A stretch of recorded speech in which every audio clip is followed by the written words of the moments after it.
Welcome to the third episode of the Cranmore Co-op Harmony of History series of podcasts. These podcasts describe the lectures and stories of shared history in conversation with community members and guest lecturers. This series is supported and funded through the International Fund for Ireland under the Peace Impact Programme. Marcella, McGarry and artist Ken Gunning will take you through a series of recorded workshop talks and lectures held in Cranmore. We're delighted to have as our third guest speaker Joe McGowan. Joe is a native of Mullaghmore, County Sligo. For many years he has been dedicated to preserving visually and orally Ireland's disappearing tradition and custom. Joe is a native of Mullaghmore, County Sligo. For many years he has been dedicated to preserving visually and orally Ireland's disappearing traditions and customs. His books are inspired by countless nights spent listening to the stories of the older generation, augmented by meticulous archival research. His short stories, cameos of Irish life, both past and present, feature frequently in national magazines, on radio and on TV. His publications include A Bitter Wind, Echoes of a Savage Land, Inishmurray Island Voices, In the Shadow of Ben Bulben, Constance Markovich, The People's Countess, Inishmurray Gale, Stone and Fire, A Fairy Wind CD, Sligo Land of Destiny, The Hidden People, and most recently, Sligo Folk Tales. We hope you enjoy this episode. You know, I'll open it up by being that you're interested in Inishmurray. The people left Inishmurray Island in 1948, but I had done trips out there, day trips out to the island for about 35 years or something like that. I knew Paddy Herity very well, Dr. Paddy Herity. He was a GP here in the town. A lot of you will probably have known him as well. He did the first book, Inishmurray, Ancient Monastic Island. And there was no other book at the time. I did a small, more or less of a guidebook for Inishmurray, just to give to people that wouldn't cost much money when they were going out.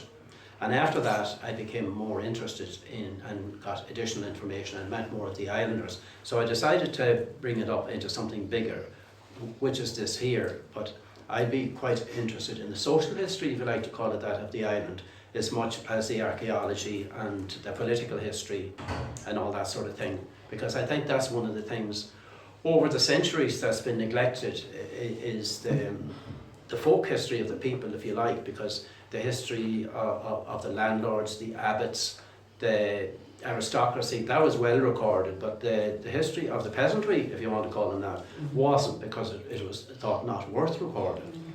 But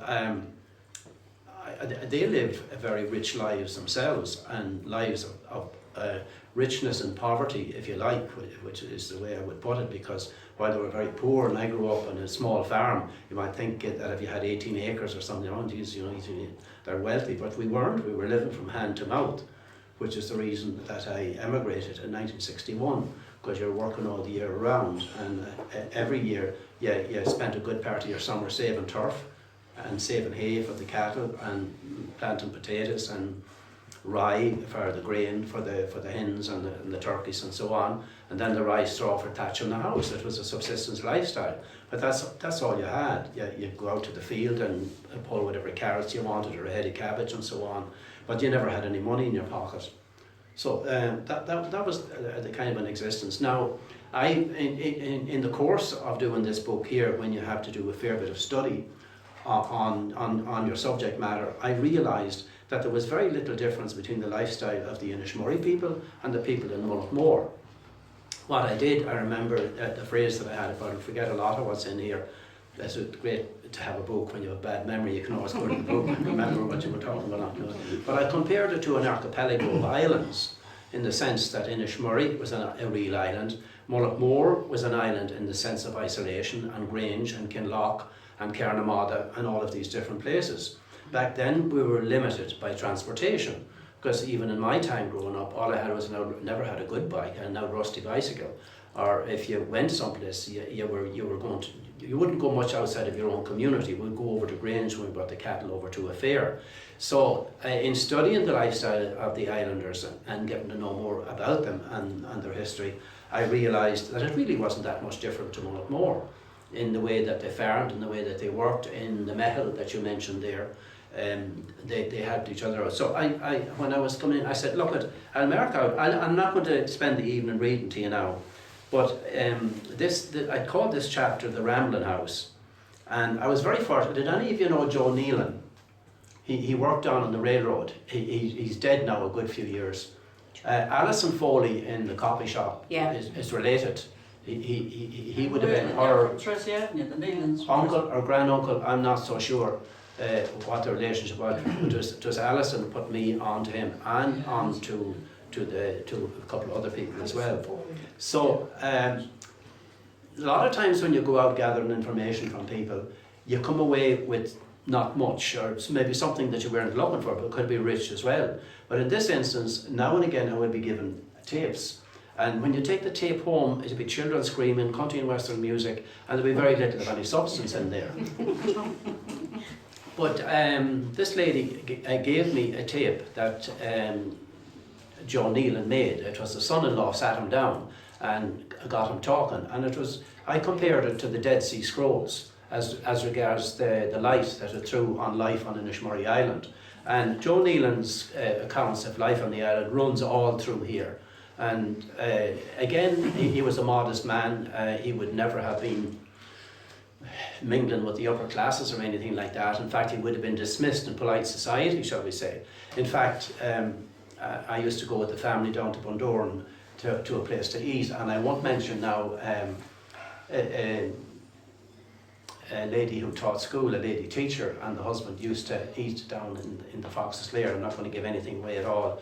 But I knew they were from Sligo, and I asked if they knew Joe Nealon. And I'm putting Joe Nealon in his place, where I think, you know, he was a major rich of store, but the way people look at other people, and perhaps this relates into what you're talking about as well, what people think of each other, what they should think of each other.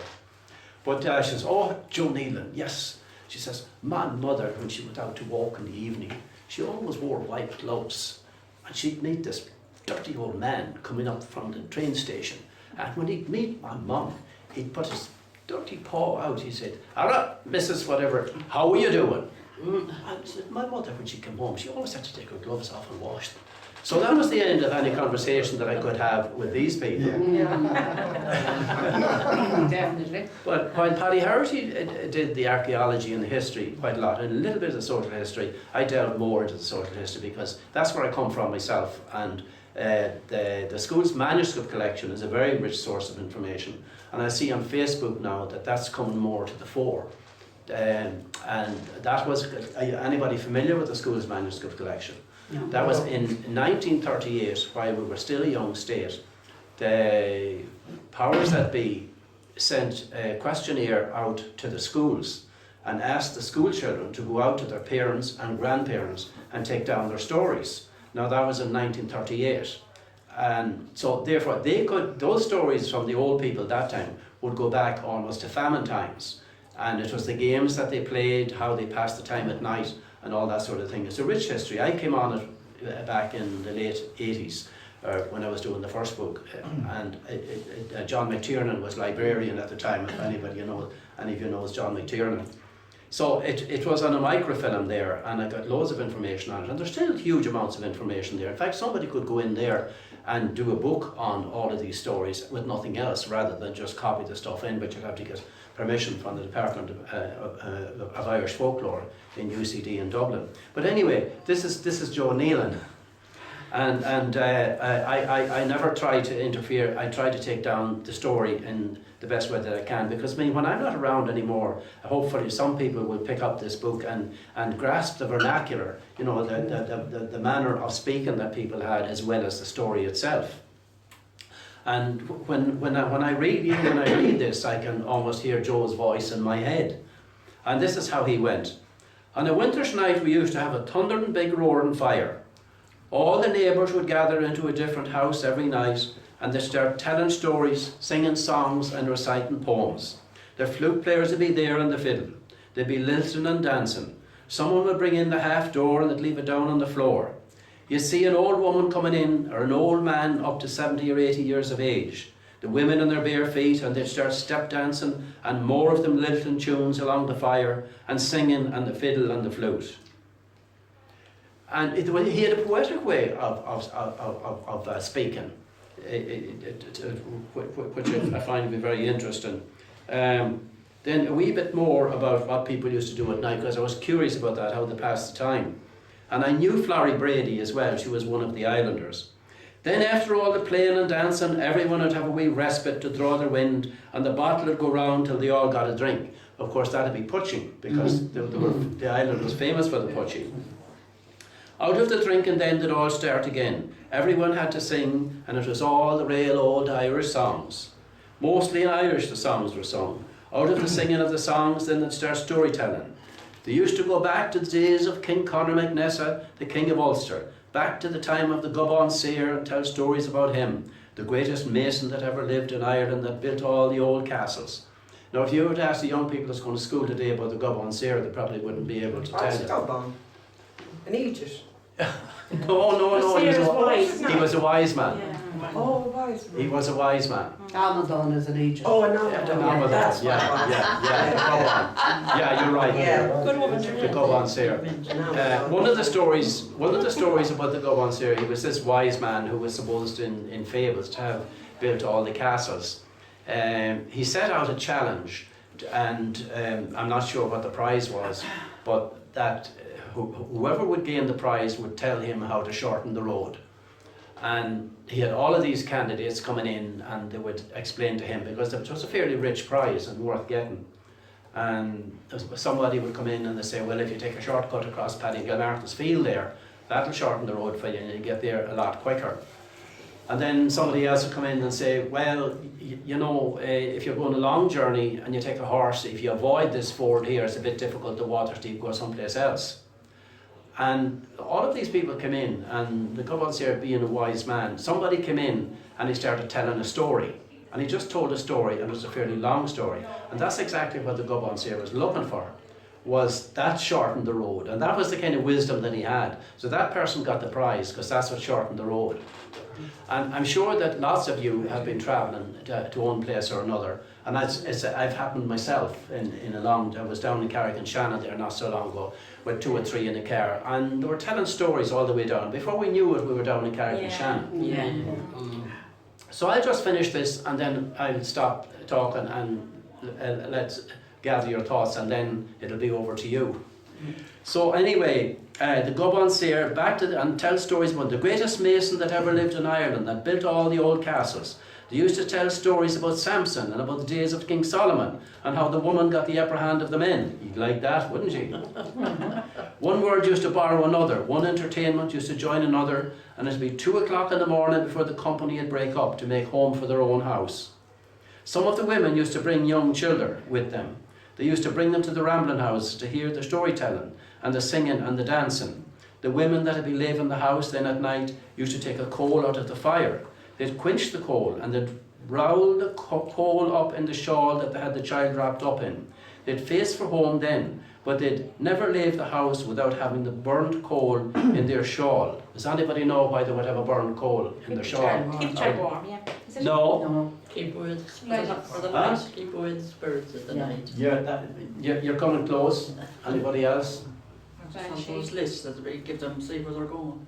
I thought there might have been lists. No, you come the closest on it. To Because throw at somebody, is it? the fairies. Keep them safe from the fairies. Fairies. Because back in the days before electricity and all these dark roads, I mean, there was fairies, there was ghosts, there was banshees, there was the puka, there was all these different things. But that's what they did, and it happened in Mullaghmore. The old people would get a coal, because that had power against the fairies. Now, I'm not sure how that came about, but they did. So just to finish it, without having the burnt coal in their shawl to save the child from the fairies. So that was it. Yeah. But even that little snippet conjures up such magic, doesn't it? It really does. You see, people think now they can't get along without a smartphone or a tablet. Yeah. You go to a restaurant now, and I've seen it, and not alone would the child be on a tablet, but the father and mother wouldn't even be talking to each other. That's They each right. have a smartphone in their own little world. Mm. But I go back to the house that I was born in, didn't have electricity, had no running water in Mullaghmore. Electricity didn't come until the late 50s or something like that. But as you can see from there, it was a rich time because people actually spoke to each other. That's right. I have neighbours now and I think that's fallen into the theme that you're talking about. I have neighbours now, and they're good neighbours, and when I meet them, they're grand. I wouldn't see them 2 or 3 times a year. Because I get on my car, I have a bit of a lane at the house, and I go where I'm going, and they go where they're going. And there was an old man, George McGowan, lived out at the crossroads. And I have been away in America for about 15 years, and I've lost touch with a lot of things and people. And you'd be delighted to see the people that you knew after all that time and all the changes that had occurred. And I said, George, geez, I'm delighted to see him. And I was really delighted to see him. He was a lot older than me at the time. And I said, I'd be waving at you there when I'm going by in the car. He says, I suppose you do. Yeah, he says, that could be. He says, but you know, he says, I see them going by there in cars, and to me they're like birds in cages. And you know, if Seamus Heaney had come up with something like that, he'd be lauded for it and quoted. But this was Georgia McLaughlin, and I never ever forgot those words, because it's so true. That's what we are, and feeding into what you're talking about, we are like birds in cages now. And now I'm going to shut up. But we are though like that, Joe, and I think it's sad really that, like, you know, while we're talking here about cross-community groups and we're talking about how people should be working together, we actually don't.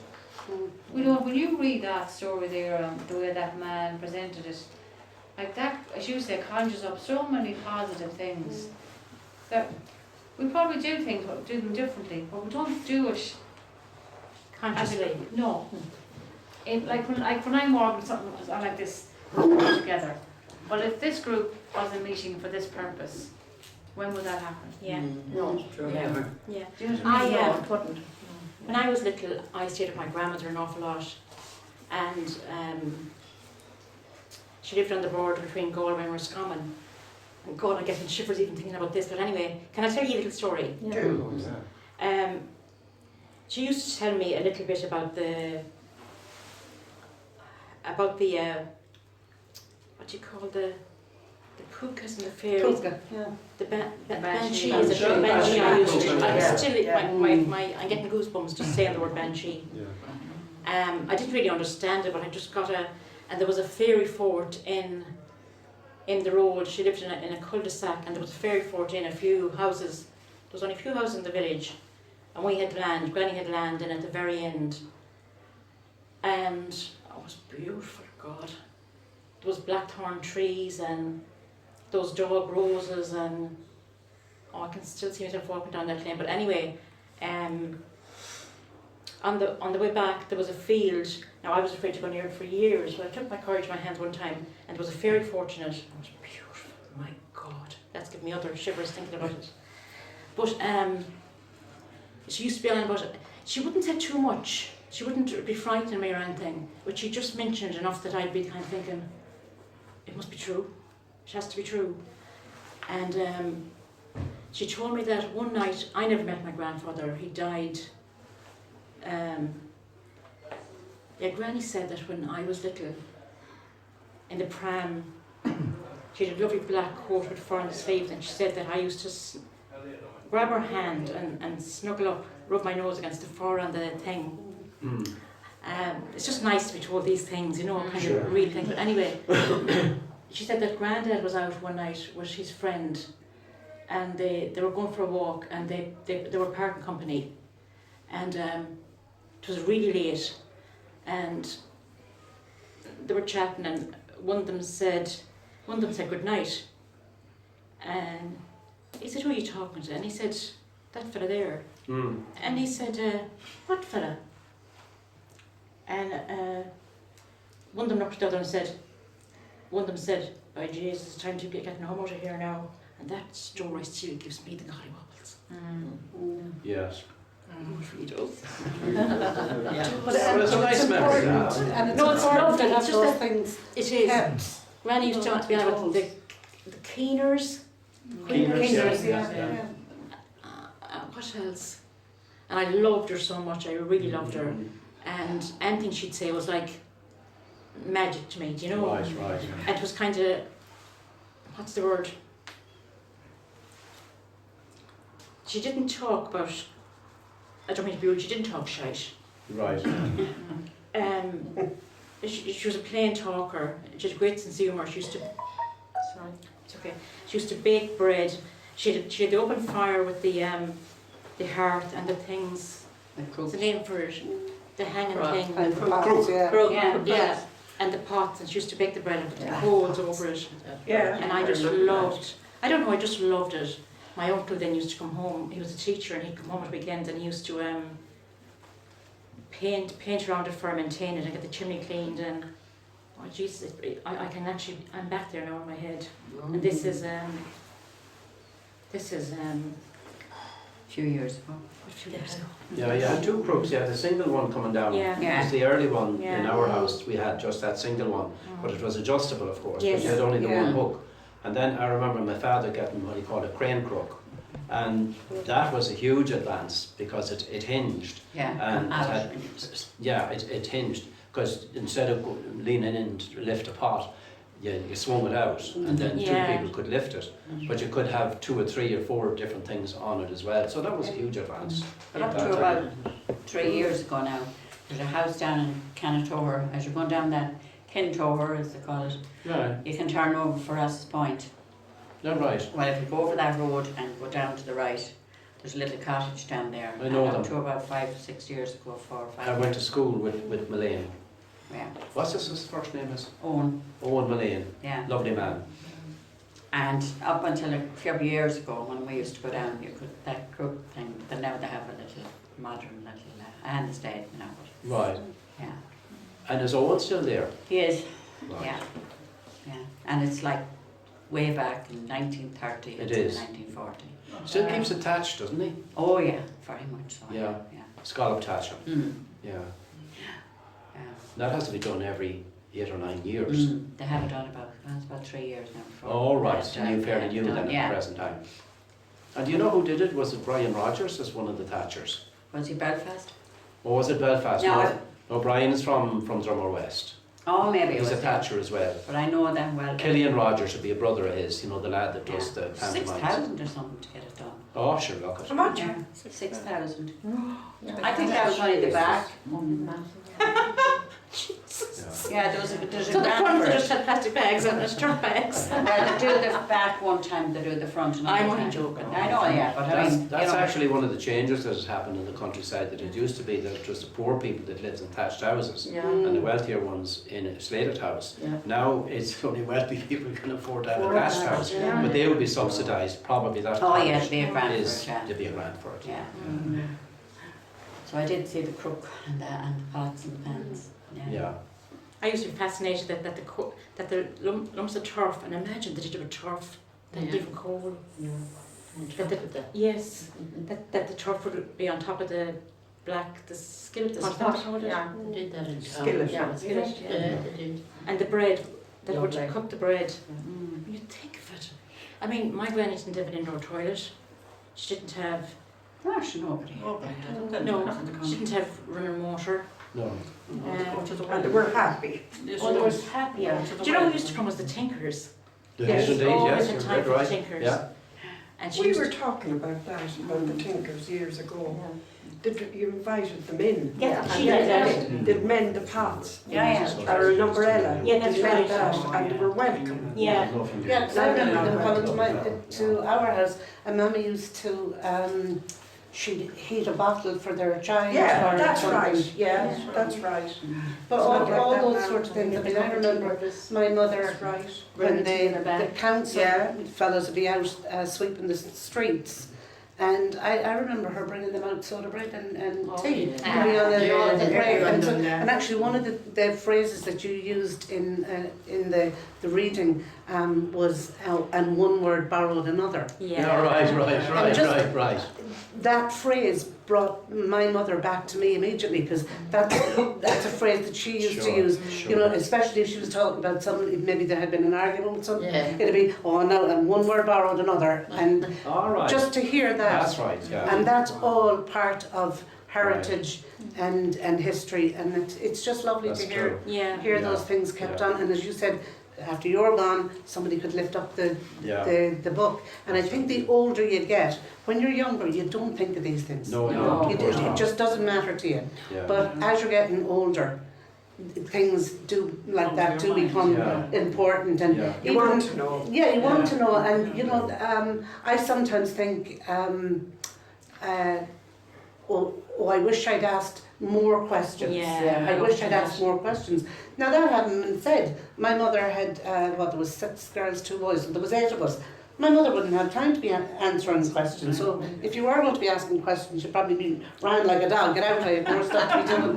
But as I got older, I began to appreciate more. And my father especially had he always had great stories, and his friend, Joe Crystal, and they grew up together on the hill.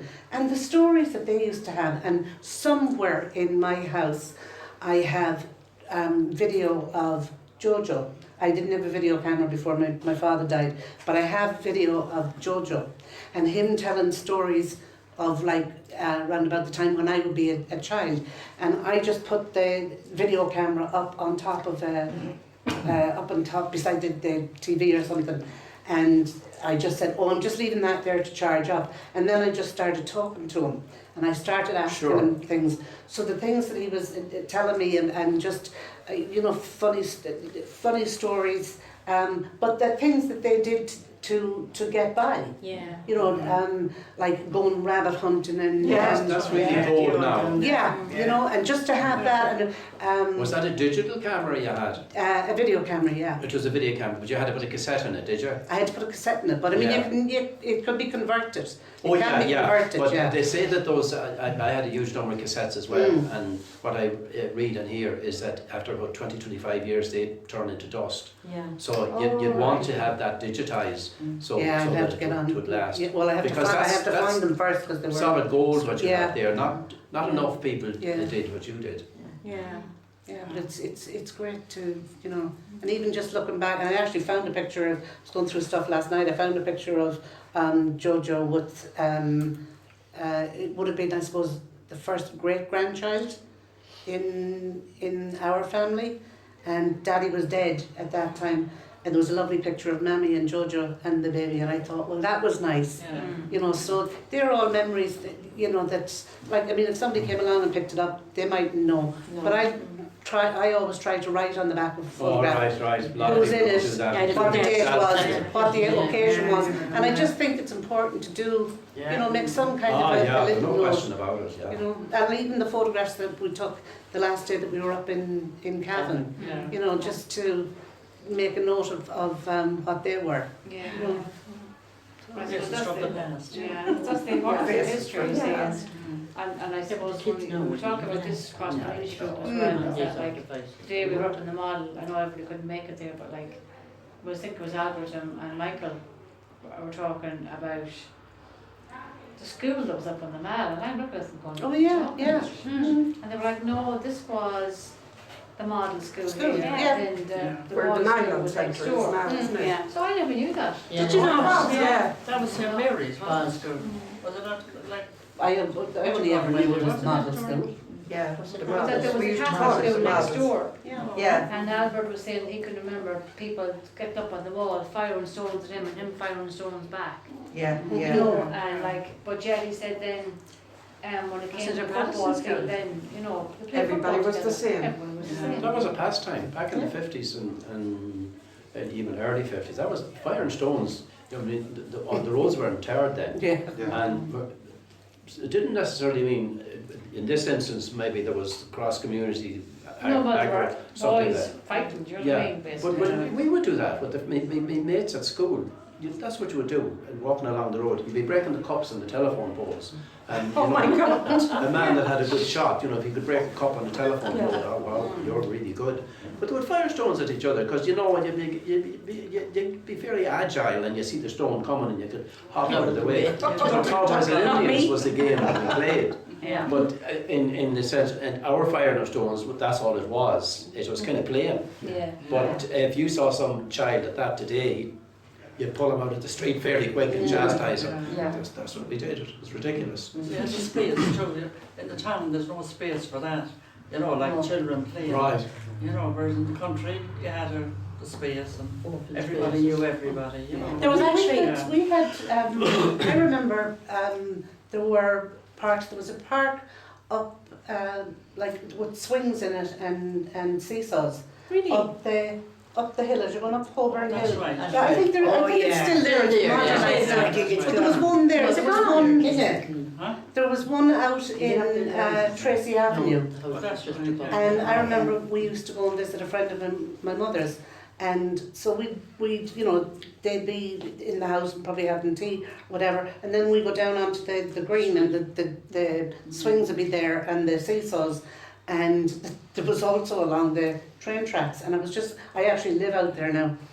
And I was just looking at it the other day and thinking to myself, imagine when I was a child, and I mean I'm talking about like maybe that size, but we used to hang over because the wall was no. Yeah. We'd hang over waiting to see was the train coming, because this was Yeah. a big deal, like the train No coming. fear. No fear. No. And you know what I mean? But we would go out. We were sent out in the morning. We were gone first thing in the morning. We were down at the river. We could have been drowned, Isn't it murdered, amazing? mugged, Amazing. and nobody came looking We for us. used to And we walk just along. We used to go up to we called it the Iron Bridge. That's right. Yeah. And up there, and we used to walk along, and if the train was coming, we had to... stand it back in. Yes. My mother and father never knew that. No. We were sent out Yeah. in the day Yeah. with all the children. Up Rushing. Yeah.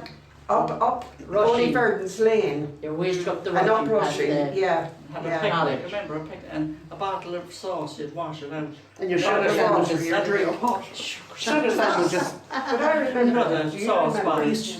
Yeah. Yeah, when we were young, they were glass, you see. And Yeah. then we taste got the sauce. a bottle of water to go for the picnic. And of course, you'd get a few sandwiches now. Yeah. Bread and sugar. If somebody came into money, you might get a banana sandwich. That was top of the range. But generally, we got the sugar sandwiches. There was only townies that get banana sandwiches. If I'm talking now. You wouldn't get bananas out of ours. If you couldn't fucking grow it, you didn't eat it. Yeah, I remember my mother telling me that when they were little, all they got was an orange in their stocking. Christmas. Sorry, yeah. Yeah. Christmas. Yeah. That's what we laughed at to get it. So there were fair between. And when I was growing up, because the Duns didn't get the pants, my parents used to get us, I remember I got a little clock, wooden clock with little beads on it, and the numbers, and I thought I was the bee's knees, and that's what I got for Christmas. And I Yeah. thought it was just. Yeah. And we got Lego one year, and you couldn't talk to us then. Yeah. We had all little windows on the That was big. doors, and Yeah. But if I you think still about love the it, Lego. but this in Cranmore itself, like Cranmore is here now. How many years is Cranmore? 73, 74. 45. 45 years. That long. So But I like, remember when there was nothing. Yeah. Imagine.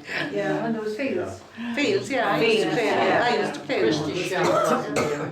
But like when you think back, Crystal like shell. 45 years ago in Nothing Cranmore, like it was a very different space then than it is now.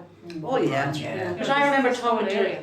a lady, she's dead, rest her soul, she died since, that lived on Cleaver Road, and she was telling me that they were heartbroken when Cranmore was built because they had a beautiful view of Bilbulba, and I thought, God, Right. never thought of that, you had to think of these things, you know. But do you remember, Maura, when we were young, everybody went into I was reared in St. Joseph's Terrace, and every door was open, and you could go in, you could get a bit of bread or whatever, whatever was going. Yeah. And I remember then, Michael Mills Yeah.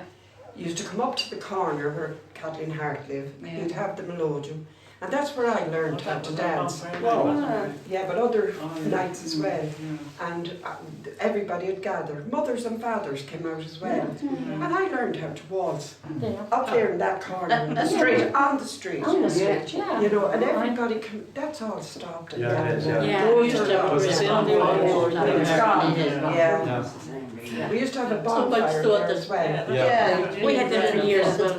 Yeah. And The then bonfires, or the bonfires we actually call them. Yeah, we used to That's have a right. fire, yeah. They gone, by the way, too. Yeah. Even Yeah. more now, we Yeah. have a They're couple burning of tires now. yeah, Horrible. see that, but last time it was sticks and old And beds. we'd be gathering stuff for rubbish. weeks beforehand Yeah. to put on it.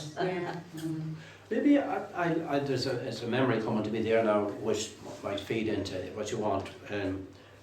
We're talking about religions, Protestants and Catholics. I mean, that's always a touchy subject. And around this here, we don't know who's Protestants and who's Catholics. No. We don't much care either. Yeah, No, we exactly. Doesn't matter. Of course, you know Classybone Castle in Mullaghmore, you know that. But that was, when I was growing up there, that was empty. And we didn't pass any remarks at that or appreciate what we had around us. And even the harbour in Mullaghmore, was how good as a harbour that dries out half the day. But just the relationship, and I covered that relationship in one of the books, A Bitter Wind, which is worth getting out of the library or whatever. The gamekeepers there were Brackens, and this is why I'm getting into the cross-community stuff, even in Mullaghmore. They were the only Protestants. That was the only Protestant family. Although prior to that, when the Coast Guards was on Mullaghmore, before my time, they would be mostly Protestants and English as well, I think. But there was Watty and Jules Bracken. They're lovely names. Jules, and I never knew, it was always Mrs. Bracken, I never knew her first name. But they had one daughter, Yvonne. And in the little school in Mullaghmore that we went to, there was about 20 pupils when I was in it. And Yvonne would have come as well. And we didn't pass much remarks of whither or which, but when there'd be kind of any kind of a religious hour, half an hour or something like that, she would step aside and read the Bible or whatever. But, you know, again, we really didn't think much about it. There was a good relationship between the Brackens, Watty and Jules, and I have lots of good memories of them, just going back as far as I can. And it was interesting in the sense that they lived in what they now call the White House there. That was the gatekeeper's lodge. But there's a lot about them in the book A Bitter Wind. But they were the gamekeepers, and it was a kind of a Jekyll and Hyde existence between the local people and the gamekeepers, because hunting rabbits, and many of you will relate to that, was a big thing in the 40s and 50s. It died out when myxomatosis came in. That was about 1957 or around that time. But the rabbit was the poor man's food. But most of the rabbits were on the domain. And actually in olden times, rabbit warrens were a part of the possession and what would be listed when they were handing from one landlord to another, or down to the family, or something like that. So the lads would be out with carbide lamps they had at that time. It was a Pearson light, but it was carbide that was used. What's carbide? Well, carbide is what I remember of it. It's like a white powder, and there was a container of water in this carbide lamp. Water on the top and this powder on the bottom. The water would drip in and it would create a light. It would create a gas, is the word I'm thinking of, and that gas would be forced up through a little burner and through very white incandescent light. So it was good for blinding rabbits, because that's what they blinded the rabbits, and they caught them with the hounds as well. So it was illegal, and if the gamekeepers caught them, because a lot of it would be onto the landlord's property. The landlord at that time would have been Lord Ashley. But when you talk about community, cross-community, they were out at night and they would you'd go to court if you were caught with rabbits. Sometimes they would, bring a lad in and they would chastise him and say, well, look, if this happens again, you're going to Grange. But sign a piece of paper here now that you're never going to hunt rabbits on his lordship's land again. That was grand, but there were enemies at night. And then in the daytime, it was like nothing ever happened. Because the Watty or Jules Bracken might be going up the road, and they used to wear +4s. They were totally different to us. And for what you're saying, do get your hands on a copy of A Bitter Wind, because it goes through in some short stories as well. They were quite different to us, but still, they were different. But that was kind of acceptable. They were different. So what? They'd wear felt caps and they had a shotgun. They wore different clothes to what the rest of the community, which was all Catholics, would have. But regardless of what happened the night before, when the Brackens were chasing these lads and trying to catch them and confiscating their hounds and lights if they got them, if you wanted, as we call it, a cart of sticks, firewood from the woods at that time were all the way from Mullaghmore out to Cliffney. They were huge, and there was a pine walk there that people used to walk in with exotic trees that were brought in from foreign places. But my father, it'd go up to them and you'd have to give them 5 shillings and they'd mark out a tree to cut down then. So it was a strange kind of existence. They didn't go to our church, and as I'm speaking now, I remember that when Watty died, he was the first to die, and he was buried in a Hamlish cemetery, and the service for him was in the church that's now ruined in a Hamlish that's out just north of Grange. You know where it is. You know exactly where it is. But we got a dispensation that time to attend the funeral, Because at that time, we didn't know what the regulations were. We didn't really care. We went in that. Dispensation, there was A dispensation at that time Where to did you get that go from? to the funeral, into the church, because apparently it was forbidden to go into a Protestant And church, sure, and there was more of a separation at Who did you that time. ask for the dispensation? Well, in my memory, it mightn't serve me well, but I think the priest announced on the altar that it's all right for the parishioners All right. to go there. Imagine. You see, I don't know, that was the authority that was speaking there, yeah. Yeah. So that Did you go to the service? Did you go to the Oh, service? I remember actually going there in the 50s, and we didn't go in, but we were outside or something like that. But then, of course, in the church in Mullaghmore, that's where you'd be as well, down at the porch, because nobody ever would go up to the front of the chapel. We were always someplace in the back, you know, last in and first out kind of a thing. But that's just my way of hopefully Hasn't changed much now. of feeding into your theme, which is how in Mullaghmore how Protestants and Catholics got along without noticing any kind of a difference. Was there many Protestants? No, there'd be only the Rabbits. No, there was nobody else. All the rest were, had small farms and so on. But they were part of the landlord classes. They were Ashley was the landlord at the time, and they were paid by Ashley to run the estates and look after the rabbits. And they trapped rabbits as well themselves. And did they get married in their families there, or they never got married? Wattie was single, Jules was the married one and had only one daughter.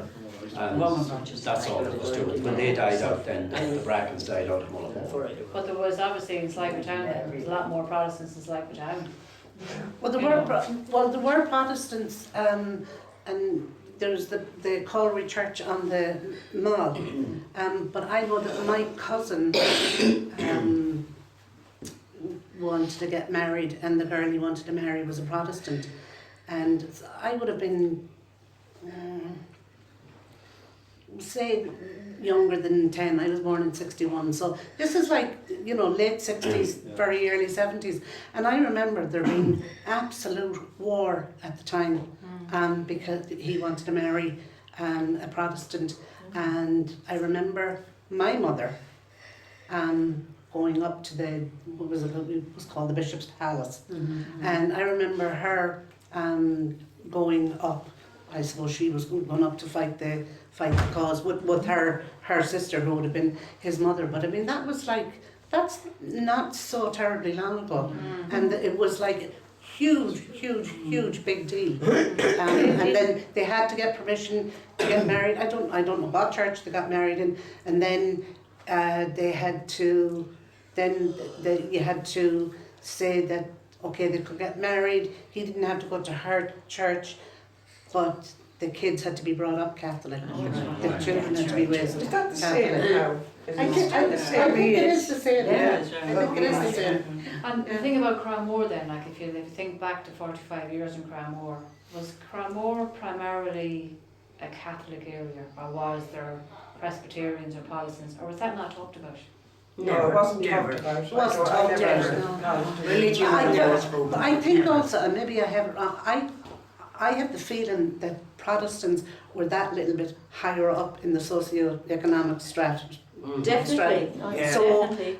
like Cranmore would have been government housing type of thing. Yeah. So if there was going to be a majority, it probably was working Catholics. Yeah. I never knew a Protestant living in Cranmore. Did you? No, I Jean? never knew A Protestant Never heard of one.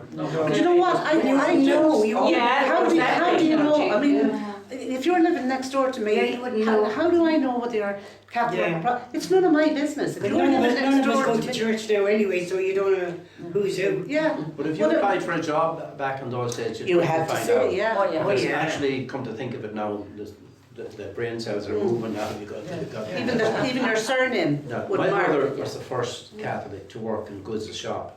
Yeah. Was that Hunters? Yeah. Yeah, Mick That's McGowan was right. his name. Yeah. He was Yeah. the first. Because prior to that, and used to you really park talk on about recent histories, and when you talk about one being better than another, there were signs in the shop windows, no Catholics. Yeah. That's right. Johnson's. Yeah. Yeah. Yeah. My father would turn in his grave if he thought I went into Maffett's now. Well, they always have Catholics in the shop now. But I remember him saying, you will not go into that shop. Because they didn't want Because I was only a child at the time. Right. We weren't allowed to go into the shop. Because of Protestants. Catholics need not apply. Right. And I was only a child, I wouldn't have been looking for a job. But if you thought my mother went into it, and she Right. would go into it Right. sometimes, she couldn't come home and say she bought it Yeah. in Moffat's. Right. Well, I was Yeah. at Moffat's at the time. It was good. Yeah. Yeah. Yeah.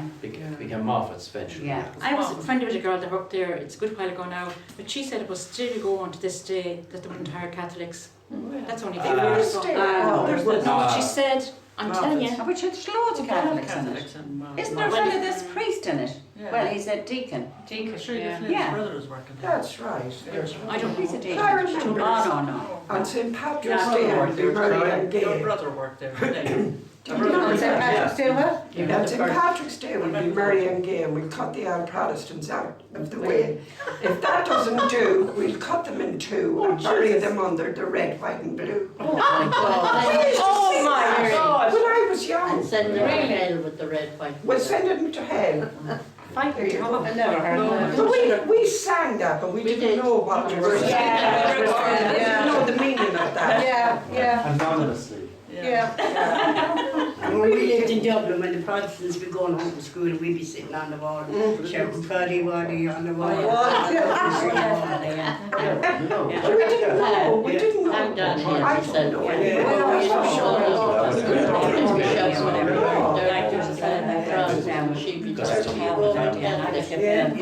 And we were talking 10 minutes I knew you were ago. coming, I wouldn't have brought the wife. I said, I played it years ago when you were we were four, you were up now. I said, you're good. But it's amazing though when we start talking about, as you're saying, stuff starts coming back to you. You You got know into what the I mean? story, yeah. And thankfully, like as a society and as a community, we've moved on.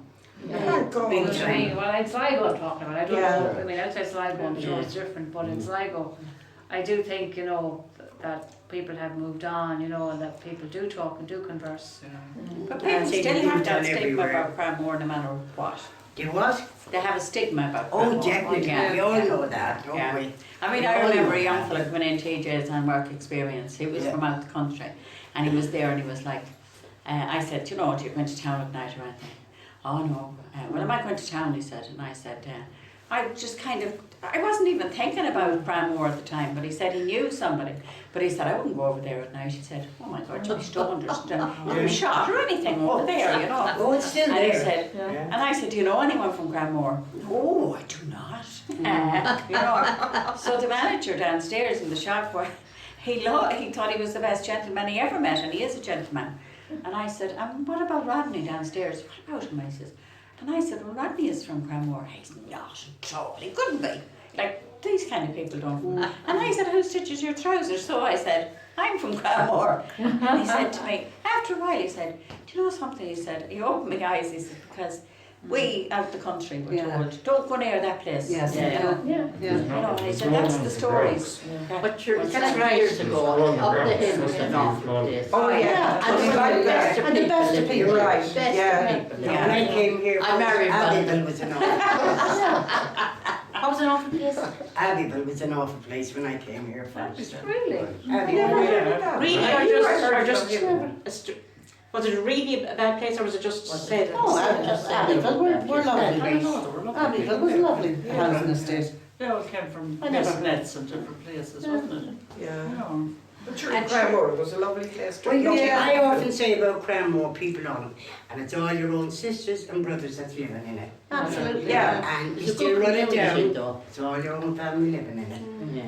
Sure, they used to say that about St. Joseph's Terrace and I think There were everywhere. murders. Or it's Yeah. Garbo. Yeah. Garbo was yeah. another I place. think every church St. has Joseph's Yeah, in yeah, everywhere. yeah. And one, I suppose think one about family that, could yeah. bring all that The whole, right down. yeah. One horse, sorry. One family could bring the whole Yes. lot Oh, down. yeah. But you know But what? that's so true, actually, isn't it? And I It's think not it's on the same on both sides of the divide, Catholic and Protestant. I mean, if you look at if there were we'll say there were a group of Protestants in here now from across the border, and let's say that there were a group in the other room, they could be having the exact same conversations that we're having, but it was their area and it was their history, so we actually have more in common than we think. And if you look at, I don't know if anybody watched that programme that was on TV there last year, Derry Girls. That was a really good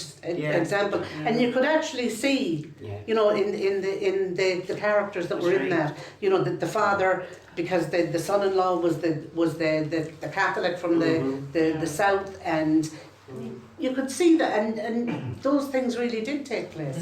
But I feel that we have more in common than we have differences. But also as well, during, like, when the trouble started, people did come up here and relocate up here from the north. Yes, they did, because I actually went to school with a girl, and they moved from Belfast because of the troubles.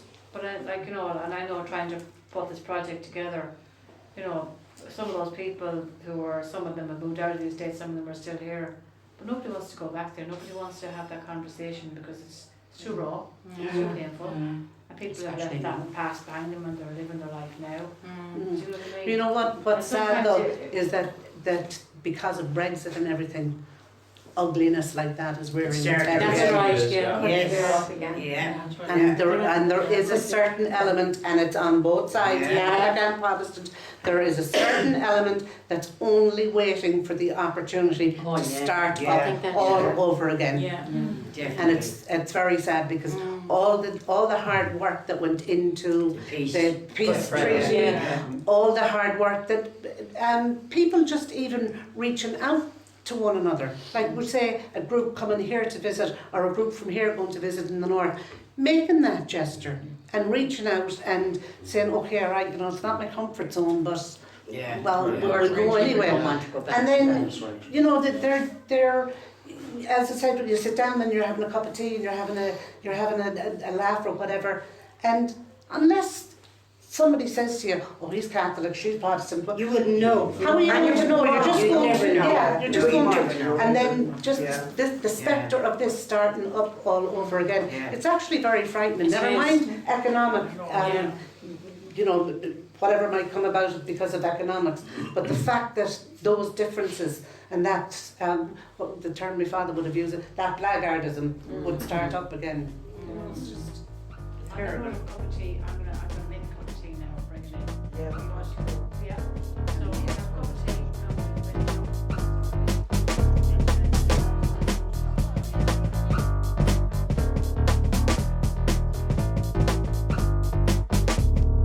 We hope you enjoyed listening to Joe and the group's input and stories from the past and present. Thanks to Joe for sharing the evening with us. Next week we will be the guests of the Masonic Order in the Masonic Hall on the Mall, here in the town. We hope you enjoyed listening to Joe and the group's input and stories from the past and present. Thanks to Joe for sharing the evening with us. Next week we will share with you what it was like to be the guests of members of the Masonic Order in the Masonic Hall on the Mall here in the town. We were delighted to discover what lies atop of those steps in which the first lodge was established in Sligo in the 1770s. We asked the questions: what is Freemasonry? Why the secret society? What do they do at their meetings? What do they stand for? And may even find out a secret or two. We hope you tune in again next week. Till then, take care.